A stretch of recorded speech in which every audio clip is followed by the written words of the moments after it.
future of America. The Democrats are desperate to turn the tide and win over last-minute voters. But President Biden just screwed up big time with another out-of-touch remark. No more drilling. There is no more drilling. I haven't formed any new drilling. That was before I was president. We're trying to work on that, get that done. That comes just 2 days after the president says he wants to shut down every coal plant in America. The White House still trying to spin that one away, but the Democrats are not done with foolish comments. Their solution to Americans struggling with 40-year high inflation is to eat Chef Boyardee. What have you done and what do you plan to do to help solve our inflation problem? Yeah, well, I grew up in a family where, if the gas price went up, the food budget went down. So by this time of the week, we'd be eating Chef Boyardee if that budget wasn't going to change, right? So that's what families have to do.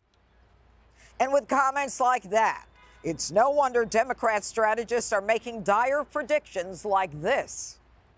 I'm a loyal Democrat, but I am not happy. I just think that we did not listen to voters in this election. And I think we're going to have a bad night. When voters tell you over and over and over again that they care mostly about the economy, listen to them. Stop talking about democracy being at stake. Okay, so what we've got now, Greg, is a president who comes out and says, I'm going to shut down the coal mines. And then Karine Jean-Pierre comes out and she says, the truth is, I am not going, or the president's words were twisted. And then he comes out today, they let him out again, and he decides that he's going to say there's not going to be any drilling. Yeah. Why did they let him out? I don't know. Well, I want to say I'm so excited. We are a day away from the end of democracy. And I have been putting all of my energy into destroying this incredibly fragile system of governance. I'm just so thrilled. You know what I did today? Oh, it's fantastic. I put up flyers all over my neighborhood saying the election was canceled. Then I set up a voter registration booth at NYU, and I took all their information and I threw it in the East River.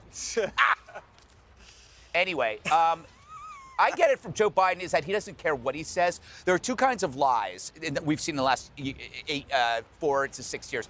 When Trump fibbed, it was always about a salesman's fib. It was like trying to get you past the sale. You're going to love this. It's going to be so great. You're going to be bored with winning. That was his lie. It was an exaggeration of an affirmation.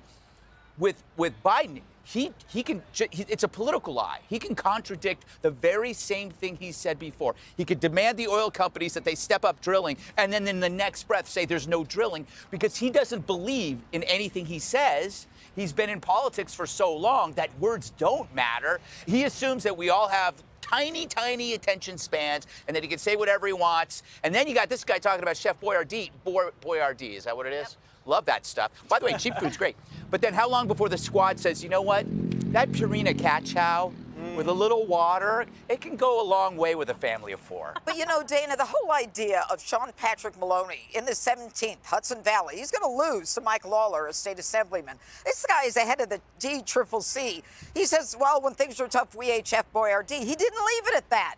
He said, maybe it's time for you to start eating Chef Boyardee. How clueless are these Democrats? I think you could, if you could put the entire election cycle into one clip, it would have been this one about Chef Boyardee. Yeah. Because he is in charge of getting other Democrats elected. This election is about the inflation and the economy. And also because voters keep saying, I don't feel that the White House, the president, actually cares about what I care about. And not only did he say to eat Chef Boyardee, let's go back a little bit. Remember, John Kerry told energy workers, just get a green job. They said, oh, well, gas is high, well, then buy an electric vehicle. That was from Mayor Pete. Right. They said, let me just look at my little notes here. You know what? They want to let them bike to work, put on a sweater, basically, because the heating oil is going to be so high. It's not just President Biden that has said this or Sean Patrick Maloney. This is like a strategy, which is why Hillary Rosen, a longtime Democratic strategist, is saying, wow, we are in bad shape. Yeah, the truth is, Jessica, that the Democrats are now recognizing that they're in bad shape, in terrible shape. We heard it in the original sound, Hillary Rosen being another person. And now Fetterman today is talking about the economy.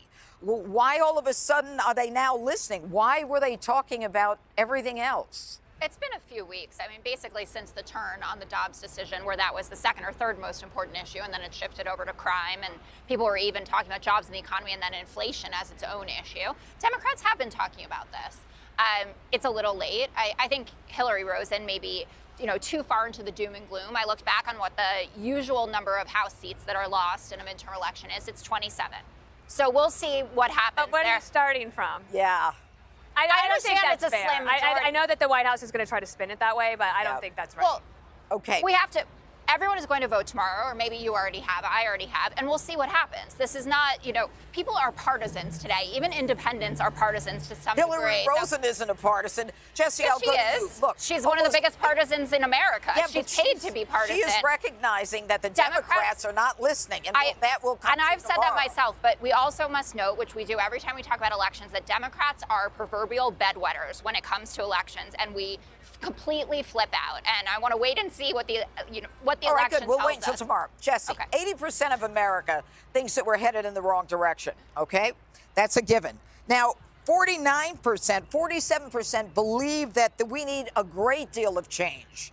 And then 19% thinks quite a bit of change. So the way I figure that is almost 60% are like drastic change. How will that translate tomorrow? Well, if you're on MSNBC anchor, those polls are rigged, and you can't believe what the people tell you. You're going to see a massive wave tomorrow, and it's been building for a very, very long time, and I don't care if I'm raising expectations.